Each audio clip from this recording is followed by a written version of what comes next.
déchirant, bye bye.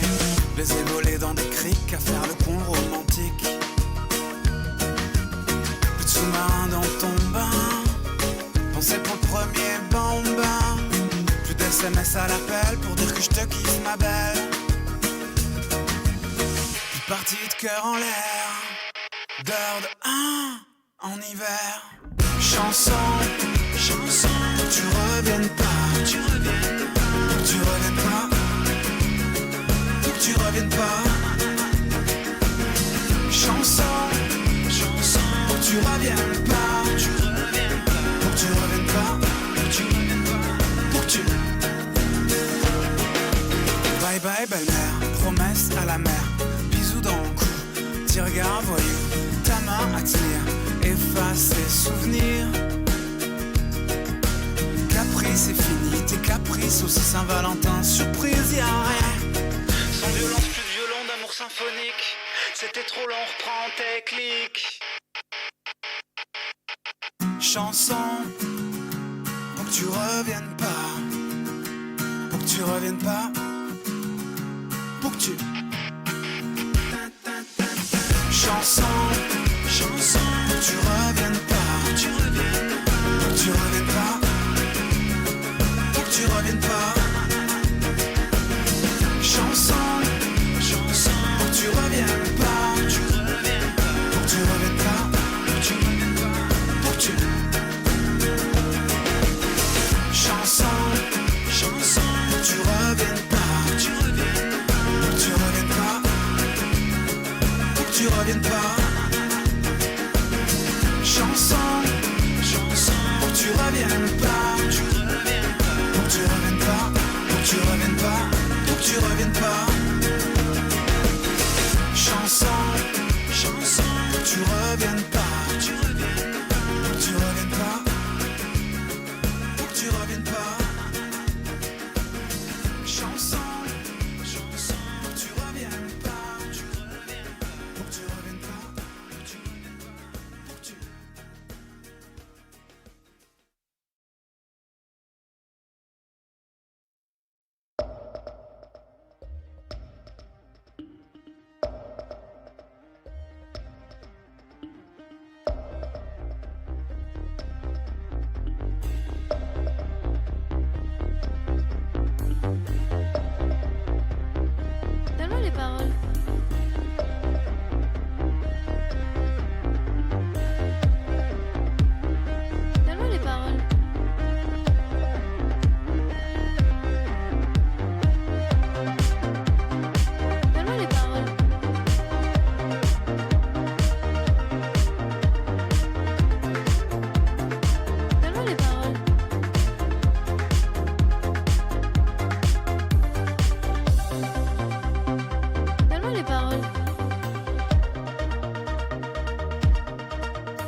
on the local track.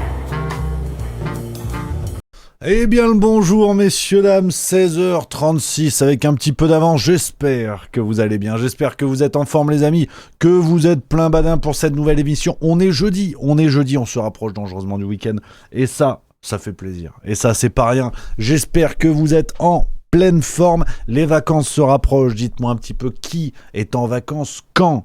Moi c'est demain soir. Il reste le spectacle à Genève samedi, et après c'est les vacances, les copains, et ça régale, ça fait plaisir. Donc on est sur un avant-dernier Juste Bistrot avant les vacances. Et après on se posera, on va respirer un petit peu. Voilà, tout le monde s'installe gentiment, j'espère que vous allez bien, j'espère que vous êtes en forme. Voilà, c'est le plus important. On a quoi d'autre les copains? Voilà, il y a tout le monde qui est là, il y a plus de saison, il y a Glidat, il y a Soledona, il y a mon Hervéro, j'espère que tu vas bien. Tokyo Stories qui nous dit j'étais en train de rattraper l'émission d'hier, et ben tu vois. Voilà, c'est bon, là c'est la vraie, c'est celle d'aujourd'hui. Merci à Triptyque pour le sub, un tout nouveau sub, merci beaucoup camarades.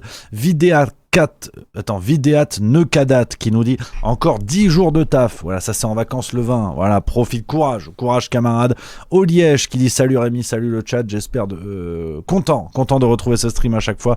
Et ben pareillement merci à Fléau93 pour le subprime 31e mois, merci les amis. Mon Hervéro qui nous dit c'est la grosse patate, appart vendu, nouvelle maison achetée, l'été prochain c'est barbecue. Et ben voilà, ça c'est des belles nouvelles qui régalent. Steph C qui nous dit pas de vacances mais je ne travaille que 3 jours pendant les vacances. C'est pas mal. C'est vrai qu'il y a des jours fériés, il y a tout ça. Donc ça fait plaisir. Merci à Steph C, le subprime 36e mois également. Et Soledona qui nous dit ce soir je fais un pâté de campagne maison. Voilà, vous avez de la chance, j'ai pas faim. Donc on n'ira pas trop sur la nourriture aujourd'hui. Je n'ai pas trop faim.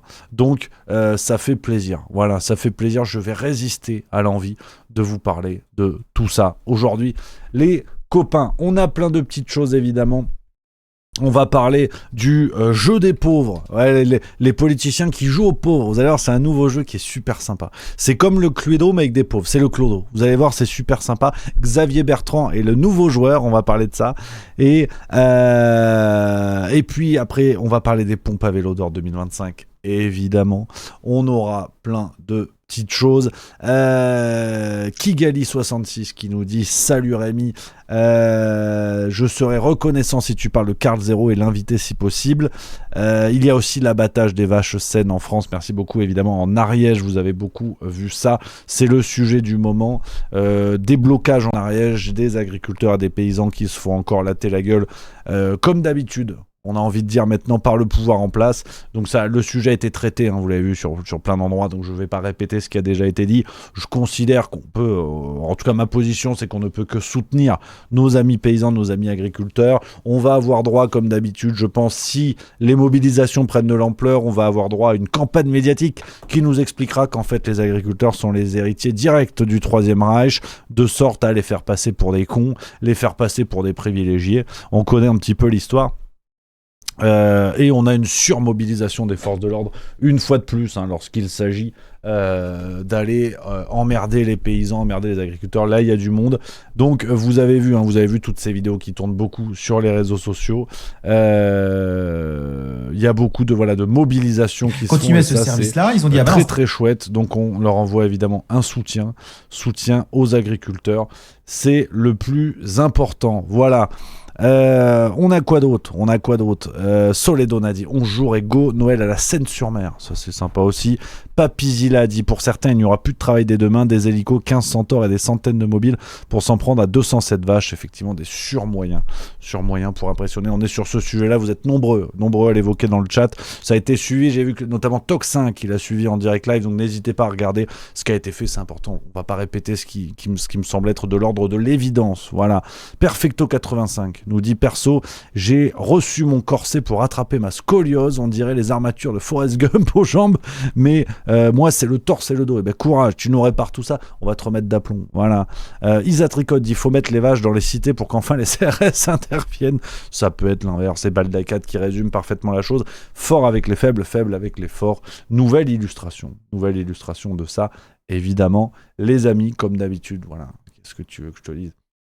c'est un peu l'éternel recommencement de ces sujets-là, une surmobilisation des forces de l'ordre qui crée des séquences où à chaque fois on a envie de se mobiliser, à chaque fois on a envie de dire ce que tout le monde dit, donc on ne va faire que répéter ce que tout le monde dit. Et j'essaie de suivre la nouvelle ligne juste milieu, je vous l'ai dit, hein. Attention, je vous l'ai dit, nouvelle ligne, on répète pas des trucs qu'on a déjà dit 1000 fois, donc on pourrait se miner la gueule à répéter ça sans cesse, ça sert à rien, on va s'enfermer dans un cercle vicieux, on va devenir taré à force. Ça ne veut pas dire qu'on ne parle pas du sujet, ça ne veut pas dire qu'on refuse de soutenir qui que ce soit. Ça veut juste dire que est-ce que ça n'est peut-être pas le but de ce système médiatico-politique que de nous enfermer dans des bulles de négativité à chaque fois et de jamais sortir la tête de l'eau. Donc j'essaie d'incarner ce que je vous ai dit il y a 2 jours. T'as vu, ça tient. Pour l'instant, ça tient. Donc essayons de faire ça. Et FFLNA qui nous dit c'était pareil l'année dernière, l'année d'avant, et au final, il se passe rien, effectivement. Là-dessus, on est d'accord. Elisa Tricotte dit on est déjà taré, effectivement, mais justement on va essayer de l'être mieux, d'être mieux taré, c'est très important. Alors on attaque, on a évidemment plein de petits sujets aujourd'hui. On commence avec le nouveau jeu, c'est le jeu à la mode, le jeu du pauvre. Ah, je vais vous parler ça parce que il y a les pauvres sur qui on tape, ça vous l'avez vu, on en parlait il y a quelques minutes. Les pauvres sur qui tu peux taper, qui vont pas râler, qui vont pas brûler des bagnoles, qui vont pas péter des magasins, ça tu peux y aller. C'est l'ambiance gilet jaune, tu vois, ça tu peux y aller plein badin. Par contre, il y a des pauvres, il y a un autre jeu par rapport aux pauvres, quand tu les tapes pas, tu peux les imiter. Voilà, quand t'es un bourgeois qui joue aux pauvres, ça c'est sympa. Et donc on a eu une nouvelle illustration, la vidéo est vraie malheureusement, vous avez peut-être vu tourner ça, c'est Xavier Bertrand en train de cuisiner un hamburger chez Burger King, regardez. C'est ça le jeu du pauvre, quand des bourgeois s'amusent à faire des métiers de pauvres, ça a l'air de les éclater, regarde.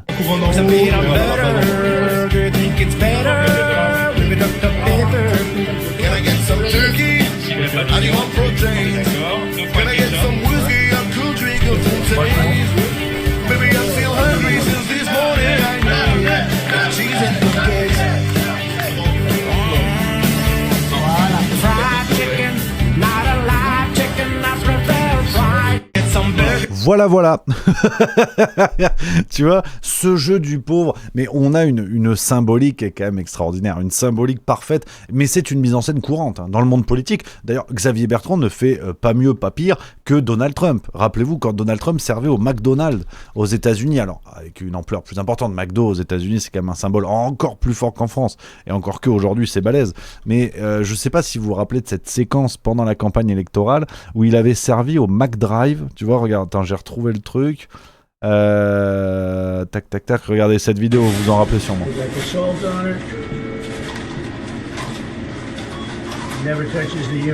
Tu vois, c'est une mise en scène classique, mise en scène de propagande politique classique, où des bourgeois, des politiciens se mettent en scène dans la vraie vie des prolétaires, en disant, vous avez vu, nous aussi on peut faire des métiers de merde, des métiers de manuels, on peut faire ça, on est comme vous, t'as vu, on fait les frites. Bon, après bien sûr ça se tire en hélicoptère et ça mange du caviar sur le cul d'une pute, évidemment, hein, sinon attention, voilà, quand ils font ça c'est pour la vidéo TikTok, après c'est terminé, back to reality. Donc Xavier Bertrand joue à ça, alors c'est vrai que c'est ridicule, inutile de vous le dire, mais je trouve ça passionnant de savoir à quel point ce jeu est très répandu. C'est vraiment un grand classique dans la propagande politique, et de tous les côtés politiques, beaucoup de gens arrivent encore à se faire avoir en disant non mais quand même, faut voter pour X ou Y parce que t'as vu... il a ramassé une ordure. Qu'est-ce qu'il a ? Il a trébuché ? Non, une vraie ordure. Sac poubelle. Regardez, Rachida Dati, en parlant d'ordure, elle avait fait ça il y a quelques semaines, dans le cadre des municipales à Paris. Elle avait joué à l'éboueur. Regarde, pareil, tu joues aux prolétaires, tu joues aux pauvres. Regarde.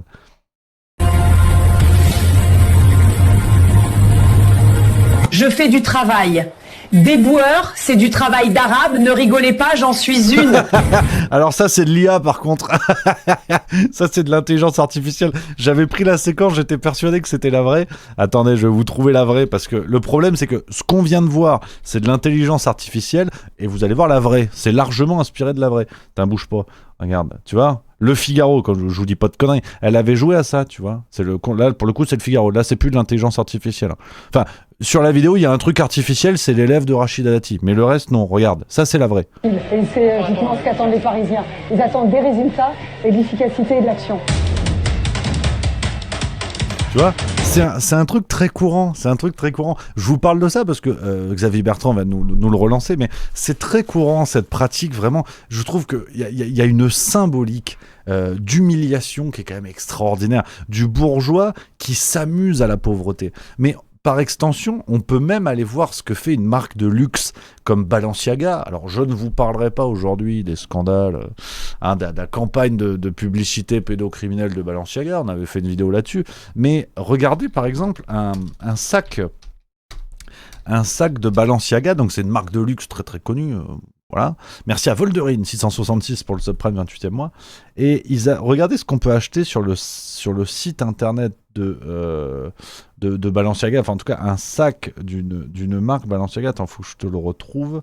Le modèle auquel je pense, parce qu'il y en a plusieurs. Tu vois, regarde. C'est un site officiel, hein, Madame Figaro. Bon, aujourd'hui, qui s'appelle Monsieur Figaro. On est en 2025, il faut progresser. Tu vois, Balenciaga avait lancé le sac poubelle le plus cher du monde. Donc, c'est un sac à main qui donne l'illusion d'un sac poubelle, somme toute classique, à $1 790. Tu vois, donc le fait de jouer au prolo, c'est un truc très répandu dans les castes bourgeoises, dans les castes dominantes. C'est très répandu de faire semblant de travailler comme un prolo, de faire semblant de s'habiller comme un prolo. Tu vois, aujourd'hui, la mode, c'est les trucs un peu larges, un peu troués, qui ont l'air d'être usés. On dirait le fiac de Palmade. Non, ça c'est horrible. Oh là là, qu'est-ce qui m'a pris, tu vois. Là, à l'approche des vacances, c'est les pires vannes de 2025 que je déstocke en direct. C'est honteux ce que je viens de dire. Excusez-moi, je m'excuse, hein, j'ai honte. Vraiment, je condamne le Hamas également. Donc tu vois, c'est un truc de bourgeois de jouer aux prolétaires. On voit ça, mais de manière courante. Et dans la politique, c'est devenu une méthode de communication classique de Donald Trump, en passant par Rachida Dati, Xavier Bertrand, et tant d'autres. Il y a une forme d'humiliation, mais qui est l'humiliation suprême. C'est-à-dire, on s'amuse à vivre ce qui est votre quotidien. C'est-à-dire, on touche du doigt un métier difficile, un métier harassant. On touche du doigt le fait d'être habillé avec des vêtements pas chers ou qui donnent une apparence de vêtements pas chers. On touche du doigt de l'humiliation. Enfin non, pour le coup, on vous humilie en faisant un sac de luxe Balenciaga à $1 800. Évidemment que chacun, au bout du compte, libre à chacun d'acheter ce genre d'objet ou pas. Si vous avez le pognon, c'est votre choix. Mais je trouve que la logique qu'il y a derrière ces comportements-là, c'est celle d'une humiliation bourgeoise permanente. Et voir ça dans le monde de la politique, je suis toujours bluffé. C'est pour ça que quand j'ai vu l'histoire de Xavier Bertrand, je voulais vous en parler parce que ça rappelle toujours cette mécanique. Quand vous la verrez dans des campagnes de propagande politique avec tel ou tel candidat, vous penserez à moi. J'espère que globalement vous pensez à moi en petite tenue. Hein. Mais c'est tout le temps le même mécanisme. On fait croire aux prolétaires qu'on les défend alors qu'on est en train de les humilier. On ne fait que jouer à ce qui est le quotidien des gens. Mais imaginez l'horreur de ce que ça renvoie finalement. De dire, vous c'est dur, vous n'avez pas le pognon, vous c'est compliqué ce que vous vivez, ben pour nous c'est un jeu en fait.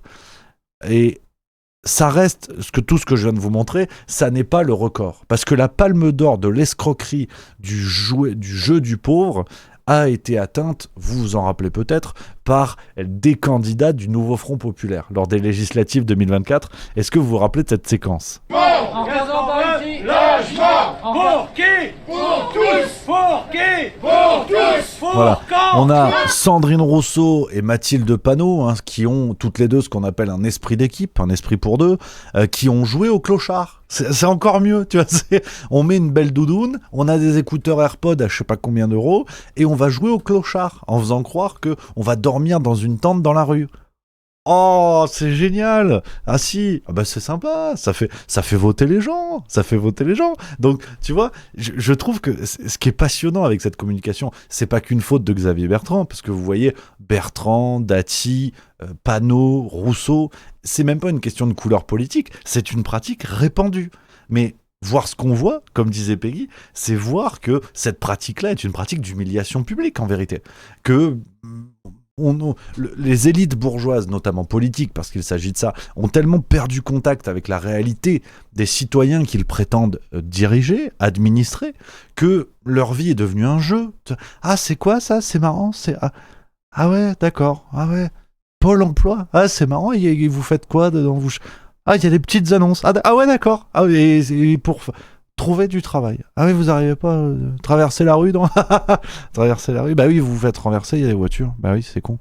Ah, mais c'est marrant. On peut jouer à ça, Pôle emploi? On peut essayer comment ça marche? C'est la politique. C'est la politique. C'est une sorte d'escape game pour les bourgeois. C'est vie ma vie de prolo. Enfin, vous avez compris l'idée. Je voulais vous parler de ça. Parce que période électorale oblige, à mon avis, on va voir à nouveau ce genre de conneries. Donc ça nous régale, évidemment, ça nous régale. Donc voilà un petit peu les amis là-dessus. Je prends vos commentaires, dites-moi ce que vous en pensez. Il y a David B75 qui dit « Ça me rappelle un reportage où des bourgeois s'amusaient autour d'une table avec le fait qu'une des femmes avait acheté une paire de baskets. » Oui, non, ben oui, c'est cet esprit-là. Hein. À ce détail près, là, je mettrai un petit bémol. Tiens, vous allez me dire ce que vous en pensez. C'est que je trouve que... Allez, comment articuler ça? Parce que j'ai l'idée dans mon cerveau. Déjà, je suis pas certain que ce soit très intelligent. Ça me changera pas. Mais comment formuler cette affaire? Je trouve que... Alors, entendons-nous bien. La bourgeoisie du 19e siècle, par exemple. Si tu veux... il y avait des codes bourgeois, qu'ils soient moraux, financiers, culturels... Il y avait des codes factuels qui permettaient de voir qui était bourgeois, qui ne l'était pas. Après, on est d'accord, on n'est pas d'accord, on veut critiquer les inégalités ou pas, c'est pas le sujet. Ce que je vous dis, c'est sur l'apparence de la bourgeoisie. La bourgeoisie du 19e siècle, vous aviez des codes, vous aviez quelque chose qui distinguait, vous avez de la distinction. Et la distinction faisait que même si on était contre les inégalités, même si on était contre le fait que dans une société, il y ait des pauvres et des riches, malheureusement, qu'est-ce que vous voulez que je vous dise, la bourgeoisie faisait preuve d'un certain raffinement. Ce qui ne justifie pas les inégalités, ce qui ne justifie pas leur richesse, mais je trouve que jusqu'à environ la fin du 19e, la première moitié du 20e siècle, et encore, la bourgeoisie était quand même, qu'elle soit culturelle, politique, financière, la bourgeoisie était synonyme d'un certain raffinement, d'une certaine éducation, d'une certaine culture, d'une certaine façon de s'habiller. J'insiste, ça ne justifie pas les inégalités. Mais ce que je veux dire par là, c'était, on pouvait ne pas aimer les bourgeois, mais leur reconnaître un raffinement qui faisait briller la société à laquelle ils appartenaient. C'est Versailles en France. Évidemment que ça fait chier parce que pendant ce temps, des gens crevaient la dalle, mais en même temps, Versailles était la cour qui impressionnait toutes les cours d'Europe. Donc, ce que je veux dire par là, c'est que, à la limite, à cette époque-là, je peux te dire pourquoi pas.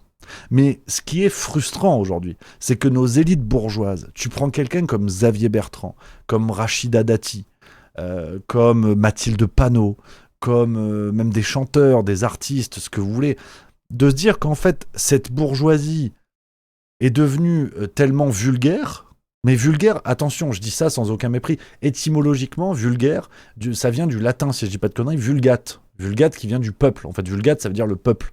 Donc, c'est vulgum, je crois, le peuple. Un truc comme ça. La masse, la foule.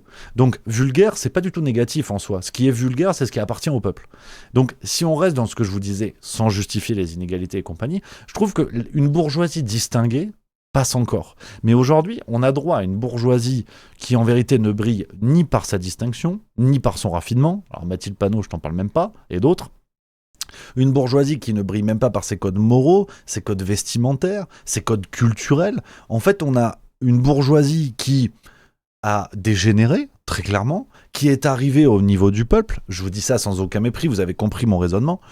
Une bourgeoisie qui est arrivée au peuple, au niveau du peuple, mais une bourgeoisie qui a gardé tous les avantages de sa condition, sans en avoir à assumer les obligations, on va dire, l'obligation de raffinement, de distinction, de montrer quelque chose d'autre. En gros, pour faire plus simple, si vous voulez être supérieur, assumez votre statut. Et aujourd'hui, on a droit à une bourgeoisie, ce qui nous ramène au sujet de départ de ces riches qui jouent aux pauvres, on a une bourgeoisie qui ne s'assume tellement plus qu'elle a besoin de faire croire qu'elle est pauvre pour exister. Mais au fond, moi tu me dis...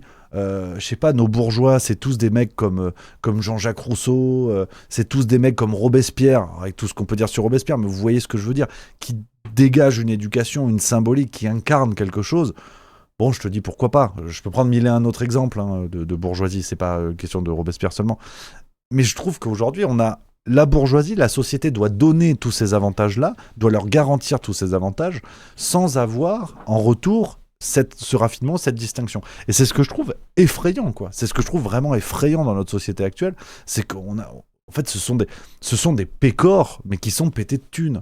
Ce sont des glandus. Je veux dire, Xavier Bertrand, je suis désolé de vous le dire, mais Xavier Bertrand, tu le fous dans une entreprise normale, avec des gens normaux. Xavier Bertrand, c'est le collègue relou qui pue de la gueule le mardi matin. Hein. On va arrêter de se raconter des histoires. Aujourd'hui, il passe sur BFM TV, il est maquillé, mais c'est comme une Renault 12. Tu changes le pare-choc, elle a l'air toute neuve, mais ça reste une Renault 12. Xavier Bertrand, tu le fous dans une entreprise normale, c'est le mec le jeudi soir qui dit « Eh les gars, petit bowling !» Ah non, Xavier... Non, j'avais prévu autre chose. Puis en fait, tu filoches et t'organises une soirée à côté avec les collègues que t'aimes bien. C'est pas plus compliqué que ça, Xavier Bertrand. Mais comme tu le mets sous une caméra, comme tu le mets sous la lumière en permanence, comme t'as besoin de faire croire à cette distinction qui n'existe plus entre cette classe de puissants et nous, eh ben en fait, Xavier Bertrand, on est obligé d'essayer de le prendre au sérieux. Mais en fait, c'est une burne. Évidemment que c'est une burne. Bruno Le Maire, c'est quand même un mec, il s'excite en écrivant des bouquins. Le mec, ah ouais, je suis dilaté comme une porte de saloon. Ben merci Bruno. Et c'est lui qui gère les finances de la France. Ah ben putain, c'est sûr qu'en termes de bourse, on lui fait confiance, mais visiblement, ça n'a pas marché. Il les a vidés, les bourses. On était prévenus. Donc, non, c'est... Faut arrêter de se raconter des histoires. Malheureusement, on nous a tellement tout enlevé qu'on nous a même enlevé la possibilité d'admirer nos dominants. Et ça, je trouve que c'est terrible. Parce que si t'as des dominants de qualité, tu te dis, bon allez, on se fait casser la gueule, mais quand même, on a envie d'y croire. Il se passe quelque chose, j'ai envie de me ranger derrière cette personne. Tu vois, Charles de Gaulle était un dominant. Charles de Gaulle était un bourgeois. Pour prendre un symbole plus parlant que Robespierre. Charles de Gaulle était un bourgeois, un dominant. Et ben en fait, Charles de Gaulle, tu dis bon, on a quand même envie d'y aller, tu vois. On a quand même envie de bricoler. En fait, bon, si tu te ranges derrière Emmanuel Macron, c'est pas pour le projet politique. Je n'en dirai pas plus. Naturellement, je vais mettre un petit coup de maté. Donc bref, petite analyse sociologique à 2 balles. Dites-moi ce que vous en pensez les copains sur TikTok. Vous êtes très nombreux les amis, hein. Merci à tous d'être là. N'hésitez pas à mettre les cœurs, à tapoter comme ça. Vous faites venir d'autres gens et puis ça fait plaisir, ça régale. Envoyez les cœurs, envoyez tout ce qu'il faut. Je compte sur vous sur TikTok les amis. Je prends le chat de Twitch exclusivement s'il y a des petits nouveaux. L'émission est diffusée en premier lieu sur Twitch. Rejoignez-nous juste milieu Twitch et je prends les messages du chat. Voilà. Justement, dans ce chat Twitch, on a quoi ?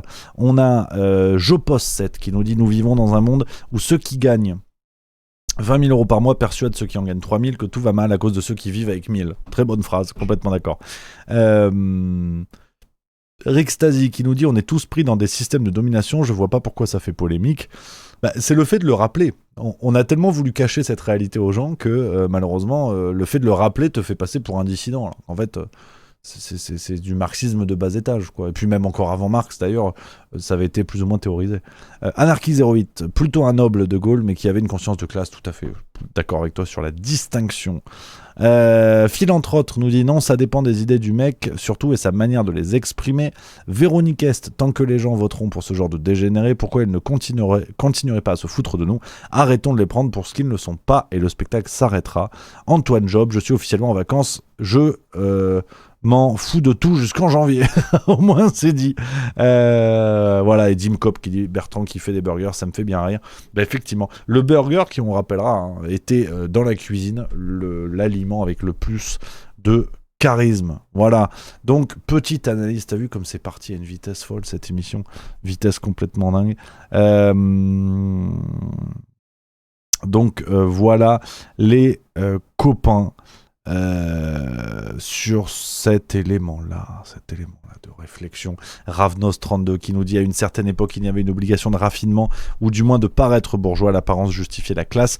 Aujourd'hui, voilà, la course au buzz, il n'y a plus d'effort. On peut le voir aussi comme ça. Voilà. Dites-moi un petit peu dans le chat s'il y a des sujets que vous avez fait passer, vous avez vu passer ces derniers jours également, qu'on en papote tranquillement. S'il y a des éléments, des sujets, des réflexions que vous avez, que vous voulez partager à toute l'équipe. Voilà, évidemment, c'est important, partager à tout le monde. On partage, on est de gauche, comme Raphaël Glucksmann. Évidemment, on est cette gauche-là, cette gauche qui régale, cette gauche qui fonctionne. C'est très important. Ah oui. Ah oui, alors ça par contre. Alors là, par contre. Là, ça, c'est important. S'il y a des trucs importants, ça en est un. Ça, c'est un truc très important. Vous le savez, les rendez-vous. Le rendez-vous, les amis.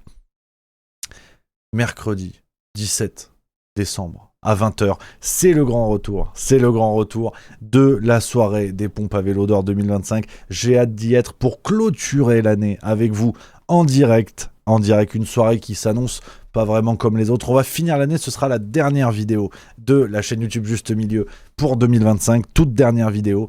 On va se retrouver en direct tous ensemble pour élire nos pompes à vélo d'or, vous le savez. Alors attention, évidemment, se dit d'une pompe à vélo des gens qui vous ont pompé l'air toute l'année, c'est pas plus compliqué que ça, et là vous allez pouvoir vous venger un petit peu. On va élire nos champions du monde, 10 catégories, du miel, je vais vous les présenter les 10, vous avez 4 candidats par catégorie.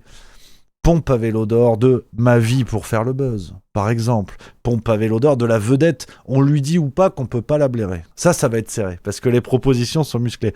Pompe à vélo d'or de la pire déclaration politique de Jupiter. On a dû faire un choix. Je vais pas vous mentir, c'était pas facile. Pompe à vélo d'or du pire Premier ministre, parce qu'on en a une collection en 2025. Pompe à vélo d'or international de l'année, donc ça c'est une catégorie qui est scrutée. Attention, là aussi le résultat sera coquin. Pompe à vélo d'or du boulard de l'année, du casier judiciaire qui ressemble à un vestiaire de Basic Fit. Là, pareil, les candidats sont sérieux, sont très sérieux cette année. La pompe à vélo d'or du politicien qui fait 0,1% mais qui est partout à la TV. Pompe à vélo d'or de la prise d'otage médiatique, c'est-à-dire le sujet qu'on nous a imposé mais on en avait plein le fiac. Et pompe à vélo d'or du journaliste qui a raté sa vocation dans le cirage de souliers. Donc à vous de voter les amis pour cette cérémonie qui s'annonce coquine. Ah ouais, on va bien s'amuser en direct évidemment sur YouTube exceptionnellement.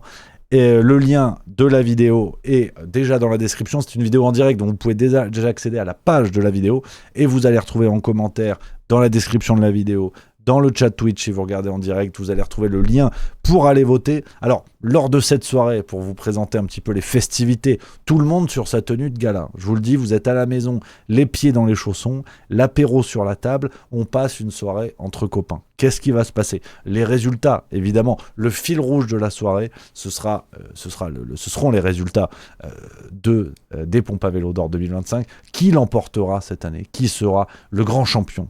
Quels seront les grands champions? Ça va être le fil rouge de la soirée. Et on aura, voilà, je vous le dis, dans ma tête, je me prépare comme un spectacle. Ça va être 1h30 environ que je veux passer avec vous. On va se fendre la gueule. Il y aura un côté bilan, parce qu'on va évidemment refaire le point sur l'année 2025. Toutes les conneries de 2025. Il y aura peut-être une surprise. Il y aura des annonces sur ce qui vous attend l'année prochaine. Il y a du nouveau qui va se faire chez Juste Milieu.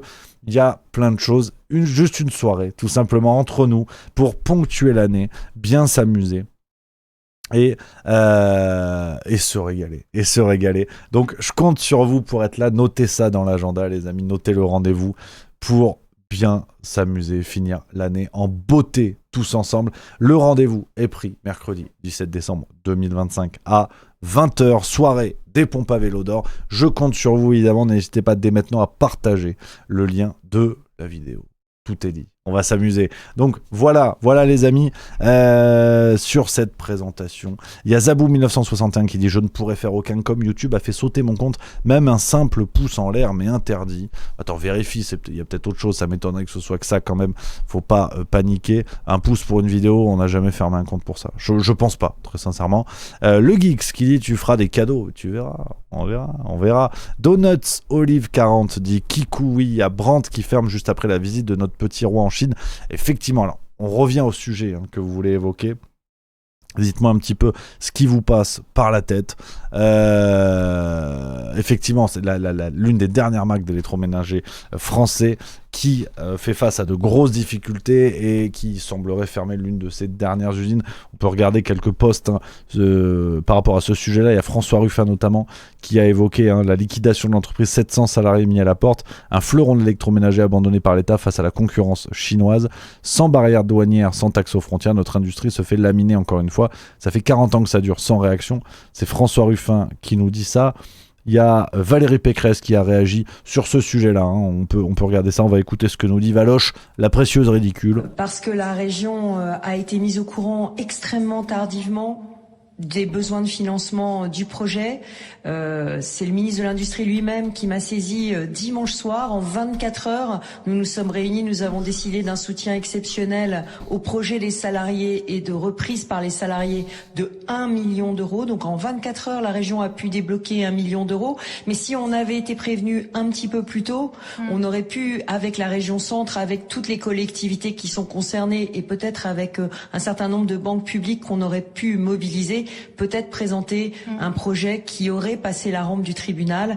Et moi, je suis vraiment très déçue pour les salariés parce que monter un projet de scope de reprise par les salariés, c'est un énorme engagement, un immense engagement de la part de tous les salariés de Brandt. Et tout le monde voulait le maintien du site industriel, des sites industriels de la région centre et de l'Île-de-France. Ouais.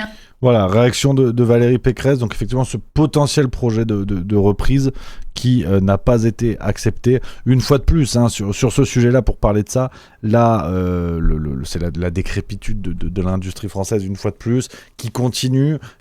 Alors, est-ce que cela s'est accéléré avec Macron ? C'est un débat qui serait peut-être un peu trop facile vu sous cet angle, mais je crois que c'est une tendance qui est à la fois liée à la mondialisation, qui est à la fois liée au fonctionnement de l'Union européenne aussi, ce qui n'a pas facilité les choses, et ce qui est aussi lié à certains présidents de la République que nous avons eu en France, qui n'ont pas vraiment fait grand-chose en dehors des discours pour aider l'industrie française. C'est multifactoriel, on ne le réglera pas là, c'est-à-dire que ça aussi c'est la nouvelle ambiance juste milieu. Je vais pas faire une vidéo pour vous dire Macron a tout cassé ou j'ai la solution pour tout réparer. C'est multifactoriel, c'est complexe, et penser ces sujets-là nous pousse aussi parfois à penser contre nous-mêmes, c'est-à-dire que la destruction de notre industrialisation passe a été causée parmi les nombreux facteurs qu'il y a, cela a été causé aussi par la mondialisation galopante. Donc, beaucoup de gens parmi nous ont voté pour des candidats qui n'étaient pas contre la mondialisation. Ne nous racontons pas d'histoire. Aujourd'hui, on a peut-être mieux cerné les dangers de tout ça, mais de Hollande à Sarkozy, en passant par Chirac et même encore avant, nous avions des politiciens qui étaient pour la mondialisation, qui nous ont présenté ça sous un jour positif, et on a été beaucoup à y croire. Moi, je suis né en 94, donc si tu veux... Bon, mes réflexions politiques à la maternelle, c'était pas du Jospin, tu vois, d'ailleurs encore heureux. Mais tout ça pour dire que sur ces questions-là, on a, et je crois à raison, on peut exprimer de la tristesse, du regret. On pense évidemment à ces 700 personnes qui sont sur le carreau, ça fait 700 familles. Donc il y a une conséquence sociale qui est gravissime. Maintenant, ce que je veux mettre sur la table là-dessus, c'est qu'il est peut-être un peu trop facile de se contenter de pleurer, ou de se contenter de dire c'est à cause de Macron. Il faut le voir, je pense, si on va avoir une réflexion peut-être un petit peu plus pertinente pour engager des solutions qui elles aussi le seront dans la foulée. Je crois qu'il faut aussi accepter que nous sommes tous un peu responsables de ce genre de comportement. Je vais prendre un truc tout con, mais qui nous oblige à penser contre nous-mêmes, qui nous oblige à questionner nos comportements. On achète tous des avocats. Vous allez voir où je vais en venir. On achète tous des produits que l'on ne peut pas faire pousser en France ou produire en France. Donc, on est tous un peu responsables indirects au sens où cette mondialisation qui a permis à n'importe qui en France d'acheter à peu près n'importe quoi, cette mondialisation, le résultat, c'est ce qu'on vit aujourd'hui. C'est la liquidation de Brandt, c'est des trésors de l'industrie française qui se pètent la gueule. Donc, évidemment qu'il y a une action politique, par exemple, les fleurons français vendus aux États-Unis, ça, c'est en partie Macron, mais pas que, on est d'accord. Mais ce que je veux dire aussi par là, c'est que ce comportement m'enquiquine un petit peu, de venir chialer en identifiant un seul facteur qui a causé cette situation, et de ne jamais se remettre en question. Je suis désolé de vous le dire, mais les altermondialistes, aussi appelés gauchistes ou gauchias aujourd'hui, pour mieux ridiculiser un ensemble politique qui est fait de plein de gens différents qui ne pensent pas du tout la même chose, comme les droitards, ça veut rien dire. Entre un royaliste et un mec de l'UMP, enfin des Républicains, il y a quand même une marge de manœuvre. Ce que je veux dire par là, c'est que On se fout de la gueule des altermondialistes, on se fout de la gueule des zadistes. Oui, il y a des tarés dans le lot, on est tout à fait d'accord, mais il y a aussi des mecs qui militent contre ça, qui militent contre la mondialisation, qui militent contre l'échange galopant des marchandises, qui nous offrent aujourd'hui des modèles comme Temu ou Shein, Shine, je sais pas comment on dit. Vous avez vu les plateformes où tu peux acheter des vêtements pour rien du tout, qui viennent de l'autre bout du monde. La livraison coûte plus cher que le bien que tu achètes. Donc, ce que je veux dire par là, c'est que je crois qu'il faut affronter cette réflexion qui nous pousse à penser contre nous-mêmes. Je vous dis pas que c'est notre faute, ce serait ridicule. Je vous dis pas qu'en changeant un peu nos comportements, on va tout changer. C'est pas ce que je vous dis. Mais je dis juste que ce système-là ne fonctionnerait pas si nous avions une conscience nationale plus importante. Si nous étions tous raccords, en tout cas qu'il y ait une plus grosse masse de gens raccords pour dire on doit acheter français, on doit produire en France. Désolé, mais des avocats, on n'en fait pas en France, donc on ne doit pas acheter des avocats. On a encore de la chance d'avoir la Martinique, par exemple, pour des bananes ou pour des fruits exotiques. Donc, ce que je veux dire par là, c'est que c'est trop facile de reporter la faute sur les autres, sur des facteurs qui nous sont forcément exogènes. Ce que je veux dire par là, je vois déjà des commentaires dans le chat qui disent « Ah oui, mais pas moi, parce que moi je fais ci, je fais ça ». Je vous attaque pas individuellement. Quand je dis les avocats, j'en ai encore acheté aux courses à Lidl ce week-end. Donc si tu veux, non pas ce week-end, il y a 2 semaines. Donc je dis ça en premier lieu pour moi, très clairement. Je dis ça en premier lieu pour moi. On a tous des comportements comme ça. Mon téléphone, c'est Samsung. Donc qu'est-ce que tu veux que je te dise? Smartphone français, il y en a pas des tonnes. Donc ma chemise, tu vois, ma chemise c'est H&M. Donc je fais pas des grandes leçons. J'incarne le paradoxe que je vous dis là.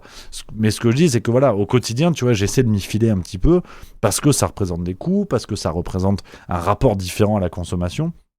Mais ce que je veux dire par là, pour nous amener un petit peu à penser contre nous-mêmes, c'est de ne pas considérer que sur ces sujets-là, ce soit tout le temps la faute des autres. Je suis pas certain, c'est un peu trop facile. Moi, je vois quand je vois des gens qui traitent le sujet sur des médias mainstream, ce que vous voulez, qui viennent chialer en disant mon Dieu, l'industrie s'écroule. Oui, mais en fait, vous êtes sympa, mais si vous aviez poussé la conscience nationale, si vous aviez lutté contre les discours mondialistes et la libre ouverture de toutes les formes de frontières, on n'en serait peut-être pas là. Donc c'est une réflexion à plus long terme. Donc voilà un peu l'exercice juste milieu que je vous propose, d'être lucide là-dessus. Et je pense que non, ça n'est pas forcément la faute des autres. Je prends vos commentaires là-dessus. Je sais que sujet sensible, parce que ça touche au portefeuille, ça touche à la consommation de chacun. Donc dites-moi un petit peu là-dessus, quelle est votre position, quel est votre raisonnement.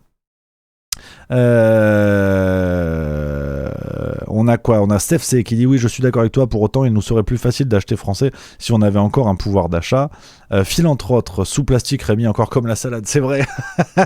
T'as pas aimé Philanthrope. Antoine Job dit non, Rémi, modèle suisse, on importe ce qu'on ne produit pas ou en déficit, sinon local, point. Tout à fait. Plutôt d'accord avec toi là-dessus. Pauline M57, bonjour Rémi et tout le monde, juste une petite réflexion, acheter français revient à acheter cher aussi, donc c'est normal qu'on se retrouve à acheter à l'étranger. Je pense pas.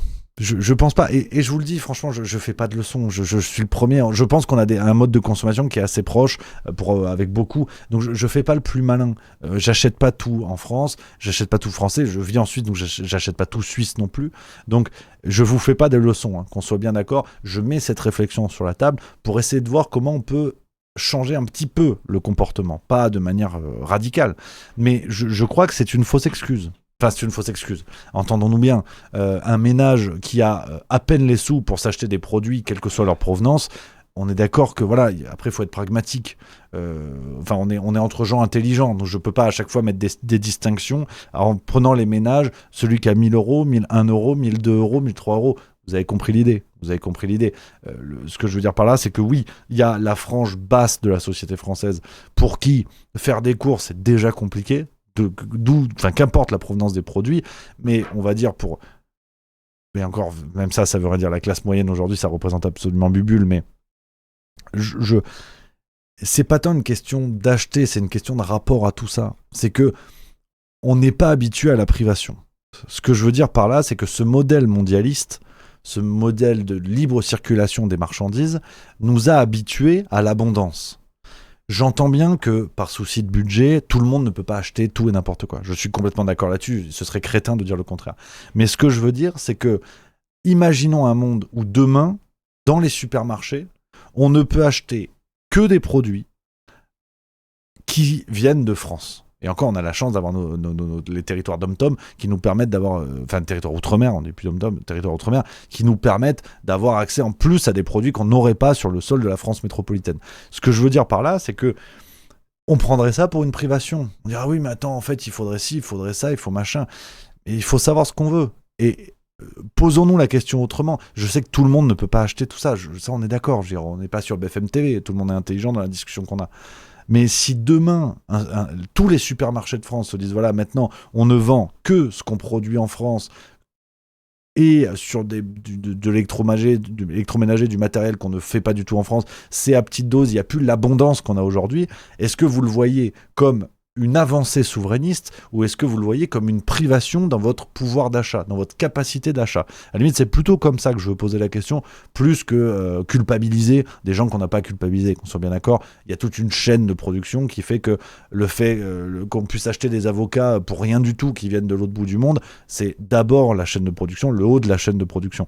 Le consommateur, on ne peut pas tout mettre sur le dos du consommateur, ce serait trop facile. Mais posons-nous la question comme ça. Si demain, on réduit ce que vous pouvez acheter à simplement ce que la France produit, à quelques rares exceptions près, est-ce que vous le prenez pour une avancée souverainiste? Est-ce que vous êtes prêt à ça? Je fais pas le malin, mais je saurais pas te dire oui. Je réfléchirai à deux fois. Je prends vos commentaires là-dessus. Dites-moi qu'on réfléchisse tous ensemble à la question, c'est important. Les copains. Binding Cloud dit, je sais pas si c'est vrai, mais j'ai une image de la grande distribution alimentaire qui vampirise l'économie agroalimentaire et donc on paye cher. Miliud, c'est le cas des maraîchers au style gauchias. Super. RSCar06, je pense que si on achète beaucoup plus en France, je pense que les prix pourront baisser. C'est une évidence. Moins on achètera en France et plus les prix seront élevés. C'est mon avis perso. Tata Yoyo 36, c'est clair qu'on n'a pas la culture souverainiste. Papizilla et aussi acheter des produits de saison, tout à fait.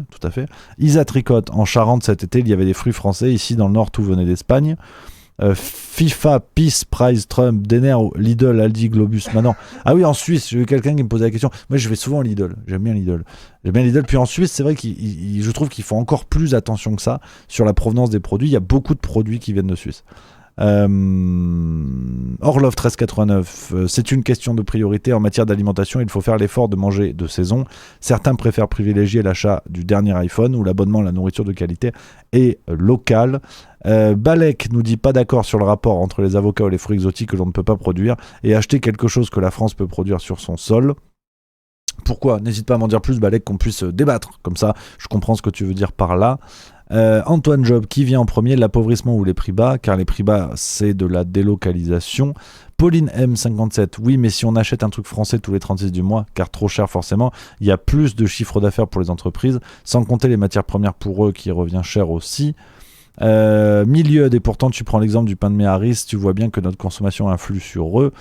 Non, je préfère acheter français, même à petite dose, dit Papizilla. Il y a plein de réactions, hein, c'est un sujet qui vous fait réfléchir. Ravnos32, est-ce qu'on peut échapper à ce paradoxe? Le monde n'a-t-il pas évolué pour décloisonner la consommation? C'est sûr qu'il n'y a aucun politicien qui s'est battu contre ça. Ça les arrange pour se reconvertir dans le haut fonctionnariat. Je suis pas certain du lien entre les deux, mais peut-être. Bifista, si production locale signifie qualité, alors oui. Mais si leur but est le même, de se faire du fric et d'utiliser des OGM pesticides, alors non. Olivier Mars 13, il faut que tu invites Monsieur Mercadal, effectivement, qu'on salue, pour en parler à la source, mais il est déjà sur plein de chaînes YouTube. Ça, c'est aussi la question du moment. Va falloir vous m'expliquer un truc, parce que ça, je comprends pas. Je reviendrai là-dessus, mais enfin, je comprends pas quel est l'intérêt d'inviter tout le temps les mêmes personnes, les amis. Je l'ai eu fait, donc. Tu vois, on parle du rééquilibrage de Juste Milieu l'année prochaine. Donc ça m'intéresse en fait de vous poser cette question-là. Pourquoi vous voulez que j'invite des gens que vous avez vus déjà sur plein d'autres chaînes? Je l'ai fait par le passé, donc je critique pas la pratique. Mais en fait, ça sert à quoi de réentendre 4 fois la même chose? Parce que c'est généralement les mêmes questions. Est-ce que vous aimez bien ou pas? Parce que je suis prêt à le faire, mais je suis pas certain de comprendre l'intérêt en fait. Donc voilà, en tout cas, il y a des réflexions intéressantes sur ce qu'on se disait sur la production française et la consommation. Ça fait réagir sur ces questions-là. Du coup, j'enchaîne. J'enchaîne sur la question que je vous pose là, en vue de l'année prochaine, en fait, sur le rééquilibrage un peu de Juste Milieu. Ce que vous pensez de cette question-là, parce que je comprends pas, en fait, ce besoin, forcément, d'aller inviter à chaque fois les mêmes personnes. On a... Alors, attends... Vivilul68 dit on a la chance d'habiter à la campagne. Alors c'est sur le précédent sujet, mais je lis quand même. Ça demande du temps, mais j'aime bien aller directement à la ferme et chez le maraîcher. Et au final, d'aller directement chez eux, ça ne revient pas plus cher que d'aller au supermarché. Papizilla, il faut essayer d'acheter directement chez les producteurs. En plus, ça aidera nos paysans. Plutôt d'accord là-dessus. Vous êtes encore sur le sujet. Donc j'enchaîne sur la question que je vous posais pour avoir vos éclairages sur ça. Est-ce que vous trouvez ça intéressant en fait que j'invite des gens que vous avez vus déjà dans plein d'endroits? Est-ce que c'est intéressant d'entendre finalement les mêmes discours à chaque fois ou pas? Dites-moi ce que vous en pensez. Je suis prêt à le faire hein, évidemment, mais savoir si ça a de l'intérêt en fait ou c'est juste de s'enfermer dans une sorte de bulle d'une certaine manière, de bulle informationnelle. 5 minutes. Alors, Ravnos32. Alors attends, Véronique Est dit je ne suis plus les grandes chaînes dissidentes car on voit toujours les mêmes invités. Ravnos, là je lis vos messages parce que vraiment c'est votre avis qui m'intéresse. Ravnos32, tu as raison, c'est redondant de voir toujours les mêmes. Il faut peut-être chercher des gens moins bankable ou en promo. Milieu de perso, je préfère la radio libre. Je suis plutôt d'accord avec moi, c'est ça qui m'intéresse plus. L'année prochaine, quasiment à toutes les émissions, faut que vous soyez plus nombreux à intervenir, comme ça c'est vraiment chouette. J'aime bien l'idée, moi, d'ouvrir les débats et de vous faire intervenir vous, quoi. Anarchy 08, sinon tu peux inviter les mêmes personnes mais essayer d'attaquer d'autres angles ou les poser sous un autre angle. Oui, mais c'est tout le temps pareil. T'invites quelqu'un qui est spécialisé je sais pas, dans les affaires criminelles, tu vas pas lui parler des potirons. Je sais pas, peut-être il s'y connaît, mais je sais pas moi. On a quoi?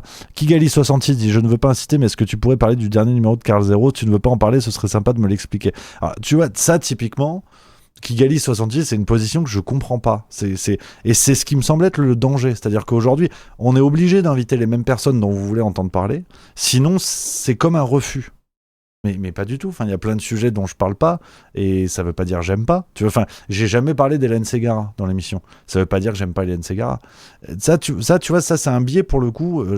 Il faut vraiment qu'on se questionne là-dessus parce que je comprends pas ta demande, Kigali 66. Au-delà du fait que tu sois fan de l'Afrique du Sud au rugby, ce qui est déjà un vrai problème. Je comprends pas ta demande. Enfin, déjà c'est mon droit. Si je veux Carl Zero, je l'ai déjà interviewé 2 fois, je vais pas faire la promo à chaque fois de ses revues, enfin je suis pas une usine à promotion, déjà j'essaie de pousser les miennes, c'est déjà très très bien, mais tu vois, je comprends pas l'articulation de dire si t'en parles pas, pourquoi, explique-nous. Non mais attends, tranquille, il y a pas de souci en fait. Ça m'interpelle, mais c'est dans le sens en fait de ce qu'on se dit là. On discute ensemble, votre avis est vachement important. Vivilulu68 dit perso, j'aimerais bien quand tu parles de livres, peut-être inviter directement l'auteur, mais oui, inviter des personnes qu'on voit déjà ailleurs. Perso, pour moi, il n'y a pas d'intérêt. Ah bah, inviter des auteurs, là, vous me remettez dans le Let's Read Be. On retourne à l'époque, moi, je suis chaud. FIFA, Peace Prize, Trump, propaganda, il faut répéter 1000 fois la même chose. Donna Sissi, les inviter toi permet peut-être à d'autres de les découvrir s'ils ne connaissent pas, mais je suis même pas certain. Je veux dire, enfin. Les communautés aujourd'hui des médias alternatifs sont entrecroisées. Enfin, je vois pas comment je pourrais inviter quelqu'un qui a déjà fait 4 chaînes avant. Comment vous seriez pas au courant? Enfin, moi, j'ai peur que je suis désolé de vous le dire, mais que ce soit une forme de propagande. C'est tout le temps les mêmes. C'est ce qu'on reproche aux médias mainstream. Donc, c'est pour ça. Si vous souhaitez le faire, on peut, mais je suis pas certain que ce soit pertinent, quoi. Éclat 15, tout dépend du traitement qui est fait. Si c'est pour traiter le même sujet de la même façon qu'ailleurs, alors non. Si c'est pour proposer un nouveau son de cloche, alors oui. Jojo Lastico Sauteur, tu as raison, solliciter toujours la même personne participe à cette redondance qui donne l'impression de tourner en rond. Vivilu68, on pourrait faire de la cuisine en live. Ah mais rigolez pas, ça me chaufferait. Mais ça me chaufferait ça. Ça fait partie des trucs l'année prochaine que j'ai envie de faire. Ce qui nous empêchera pas de parler d'actu, ce qui nous empêchera pas de faire ce qu'on fait, mais qui est des trucs un peu sympas, quoi. Vraiment qui est un peu sympa, moi ça me régalerait, quoi. J-Day premier dit dans les milieux autorisés, il se dit que Julien Doré sera invité en janvier. Mais j'en rêve, mais si seulement, vous vous rendez pas compte. Je crois que vous pensez, à mon avis, beaucoup d'entre vous pensent que c'est une vanne quand je vous dis que j'aime bien. Oh, je serais trop content, il est super intéressant ce mec. Mozamok dit on se fédérerait davantage si on était moins divisés opposés.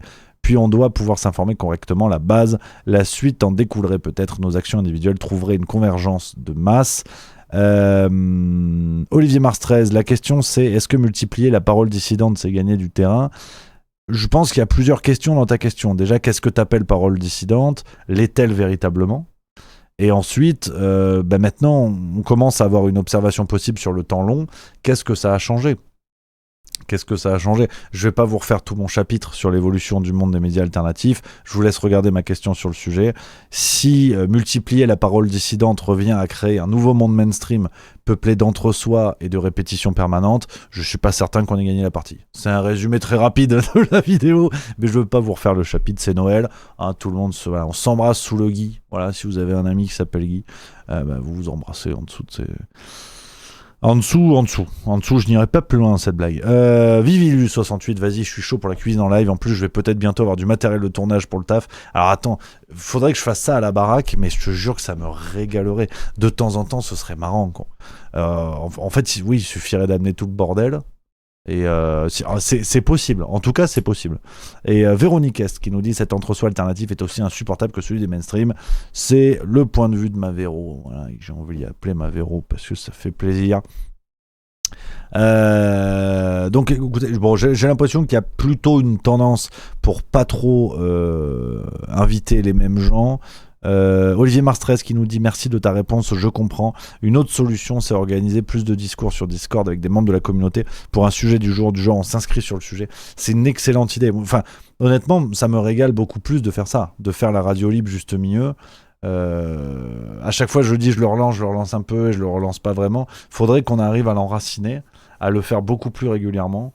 Je pense que sur l'année prochaine, faudrait que ça devienne clairement une habitude à chaque émission, ou presque. Je trouve ça vraiment chouette. Je trouve ça plus intéressant en tout cas. Neutronland, salut Rémi, même si je t'écoute ici tous les jours, j'aime bien quand même t'écouter ailleurs quand tu es interviewé, car je suis curieux de voir l'échange et tes réflexions. Il y a toujours des nouveaux sujets traités. Merci beaucoup les amis. D'ailleurs, je fais la petite pub parce que vous le savez maintenant, j'ai pour principe d'accepter toutes les invitations sur les médias, à quelques très très très rares exceptions. Bon, pour l'instant, médias alternatifs, mais c'est pas grave, parce que j'étais chez l'ami The Swissbox, que vous connaissez peut-être, on n'est pas loin, je jouais presque à domicile. Je vous envoie le lien de la vidéo, c'est quasiment 3 heures d'échange, on a bien papoté avec l'ami Antoine, qui est sympa comme tout, hein. Il a été reçu comme un roi, c'est toujours un plaisir de parler avec lui.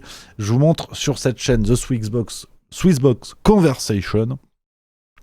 Vous pouvez y aller, regardez, c'est votre serviteur, je suis là, regarde, pam, vous pouvez y aller, hop, je vous mets le lien dans le chat, vous pouvez aller voir ça, la Swissbox de l'ami Antoine, 3 heures d'interview, et il m'a poussé dans mes retranchements. Il y avait des sujets que j'évoque pas souvent, donc j'espère que ça va vous plaire, justement, si vous voulez creuser un petit peu plus, si vous en avez pas marre de mon museau, et ben voilà, vous allez chez l'ami Antoine, vidéo sympa comme tout.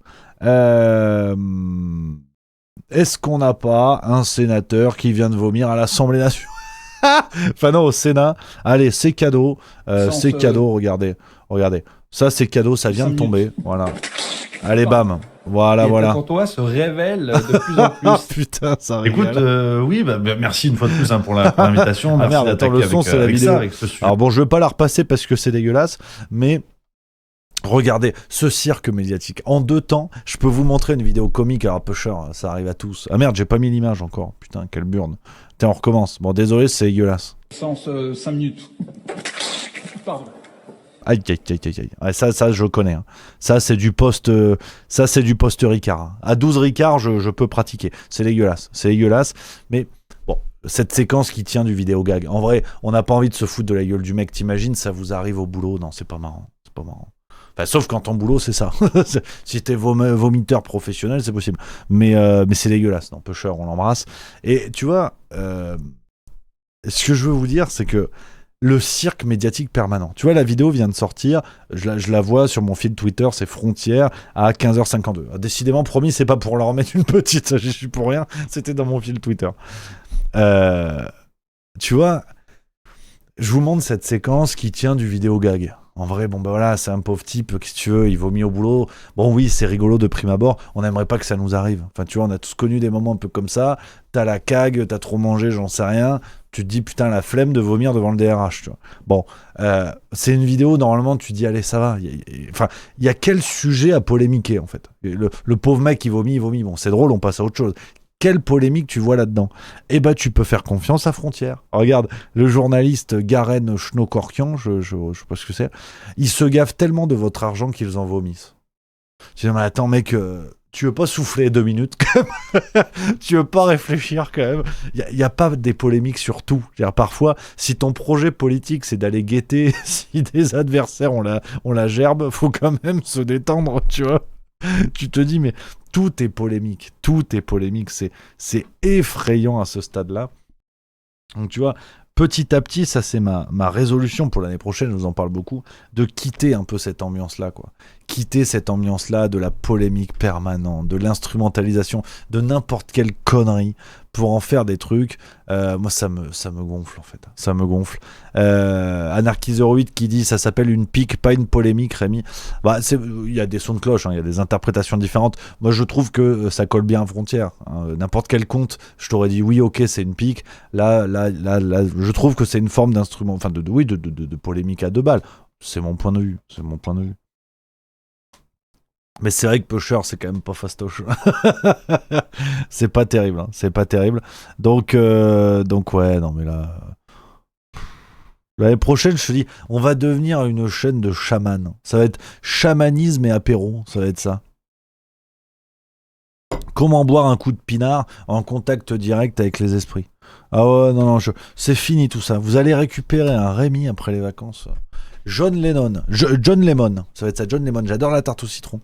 Si jamais, voilà, je passe le message, mon dessert préféré, c'est la tarte au citron.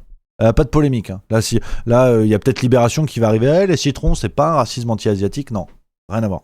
Vraiment, c'est la pâtisserie. Tout ce qu'il y a de plus pâtisserie. Et j'aime tellement la tarte au citron que je préfère la version sans la meringue. Je trouve que la meringue, c'est un truc de fasciste. Voilà. Je veux pas polémiquer inutilement. Mais la meringue, c'est un truc de néo-nazi. Voilà. J'aurais tenu 2 minutes dans ma résolution. Non, mais je sais pas, ça rajoute du sucre, ça m'énerve.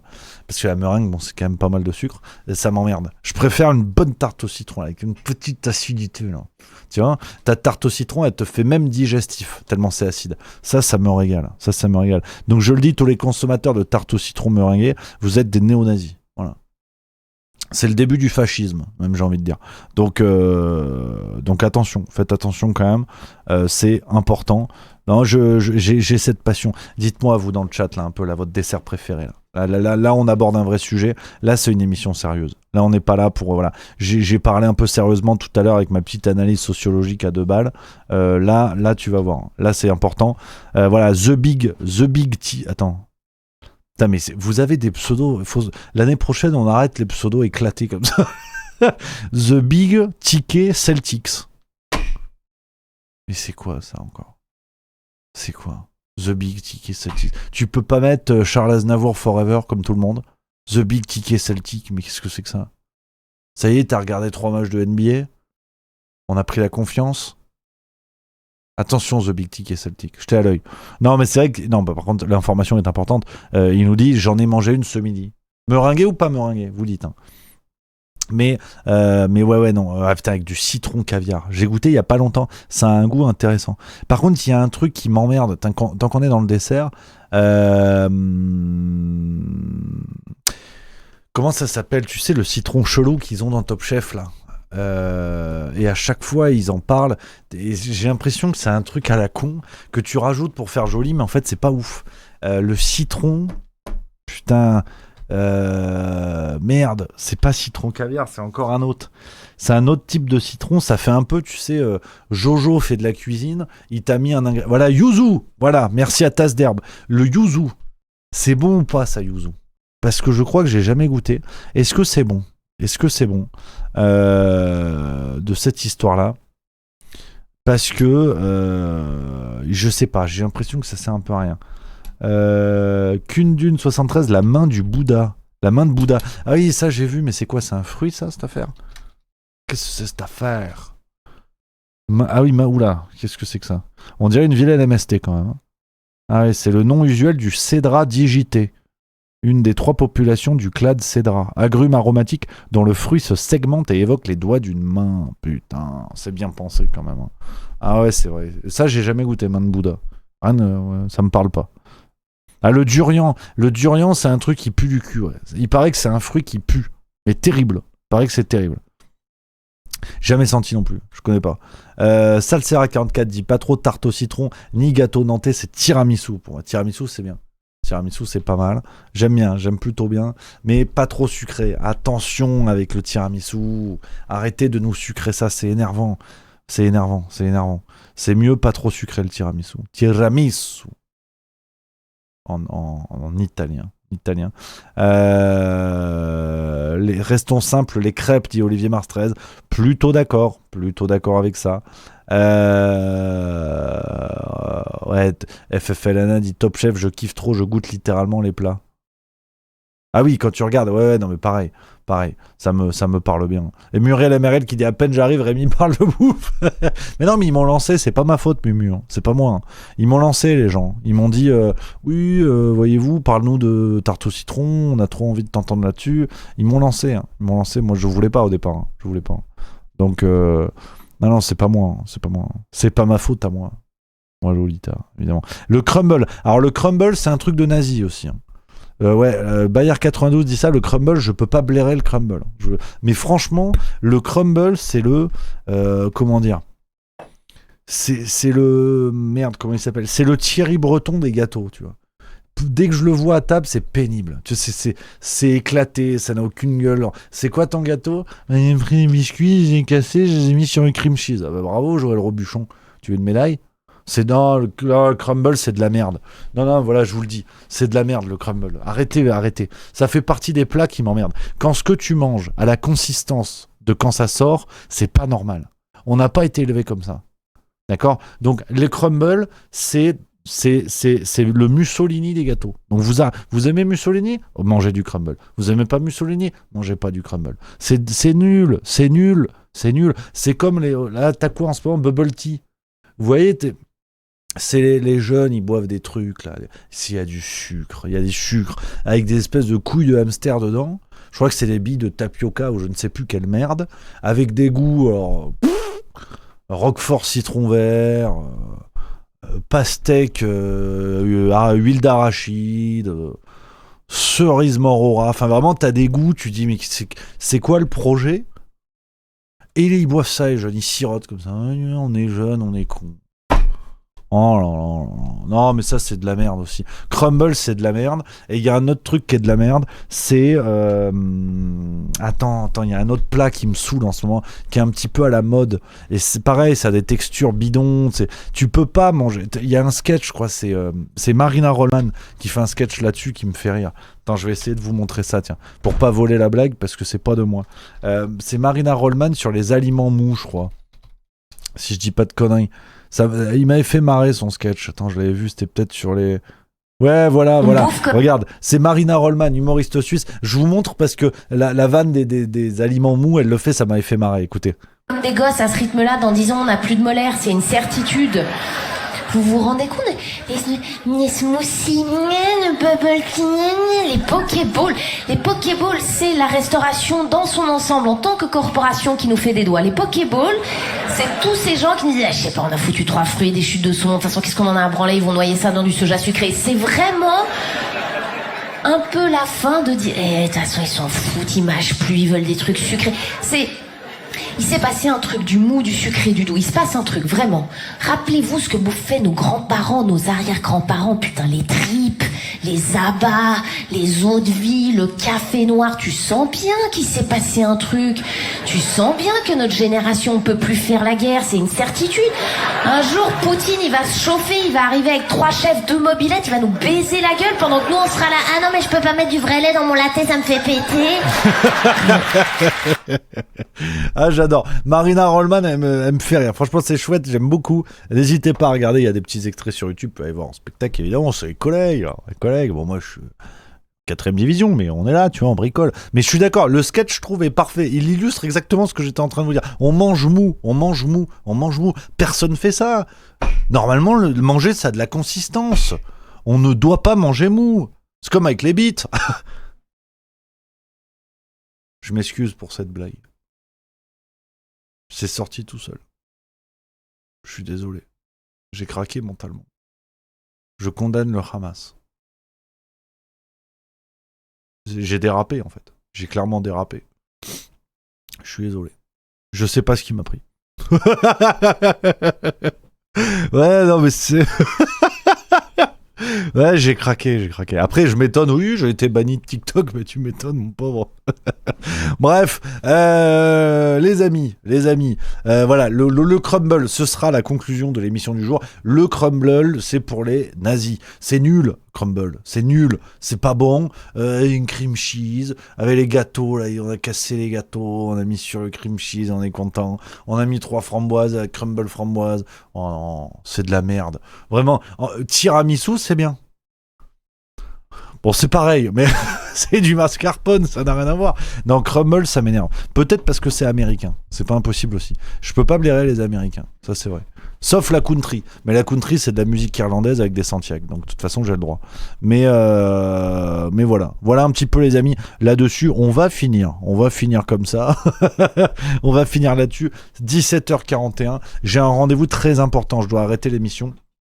Je suis désolé, c'est très important ce soir. Je rigole pas avec ça. Je vais boire des bières avec mon pote Pierrot. Et lui, il est con. Lui, c'est l'équivalent des crumbles. Je vous dis, je peux pas blairer les crumbles parce que c'est mal branlé. Il y a rien qui va avec. C'est pas uniforme. Ben, mon pote Pierrot, c'est pareil. Il est pas uniforme. Sa gueule, c'est à moitié un Picasso. Il est bête, mais il est bête. Mais j'en ai vu des gens bêtes. Hein. Franchement, j'en ai vu. Hein. J'en suis un, donc je sais. Hein. Oh là là, il est bête. C'est terrible. Donc là, voilà, je vais essayer de le fréquenter un petit peu, de le remettre dans le droit chemin. Je vais arriver, il aura peut-être le slip sur la tête. De toute façon, il n'y a plus rien, il n'y a plus aucun sens. Ah non, c'est terrible. Hein. Ça, lui, il fait partie des gens, tu te dis, pour la préservation de l'espèce humaine, le jour où il se reproduit, on est foutu. Hein. On va tous devenir des lamentins en 6 mois. Hein. Non, c'est terrible. Là, ce que je fais, c'est pas une bière avec un super ami. Hein. Non, c'est pas du tout mon meilleur pote. Non, ce que je fais, c'est quasiment au niveau de l'ONU. On est sur une démarche ONG autour d'une bière. Donc voilà, je lui transmettrai vos amitiés, évidemment, et j'y pisserai au cul, de toute évidence. Donc voilà, je dois partir parce que je vais être en retard déjà. Les amis, merci d'avoir été là. Merci d'avoir été là pour cette émission, les copains. Demain, dernière émission de l'année, dernier Juste Bistrot de l'année. On finira en beauté. On va se fendre la gueule avec ces émissions qui inaugurent ce qui vous attend l'année prochaine. Du léger, de la blague, de l'actualité, mais toujours avec à la sauce juste milieu, tout simplement. Voilà, les amis, je vous embrasse. Merci d'avoir été nombreux. On se retrouve demain, 16h45, même heure, même endroit. Dernier Juste Bistrot de l'année. Ça va être la fête, on va se régaler. Je vous embrasse. À demain, les amis. Vive la rigolade et vive la France.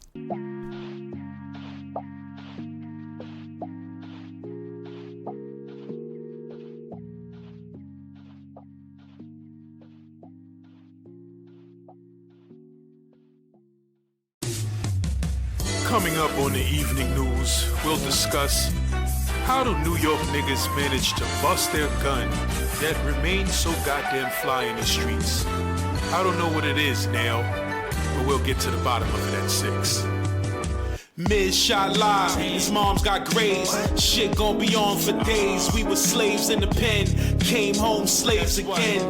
Pieces of men. MC Ren out here, it's hard paying rent out here. They giving niggas 10, I swear, one gun. News is a hoax, poor black folks. They ship low, cracking dope till we broke. Low 13, he bursting things. So sit up in the church and sing. Still bings, still project those. Cause the devil wanna kill my ghetto. That metal is close. The hood, that's heroin's ghost. Very few heroines though. Lost whores, doors get clapped. Indeed a trap, cause niggas be rats for facts. Jackson's crack hotels in Midtown.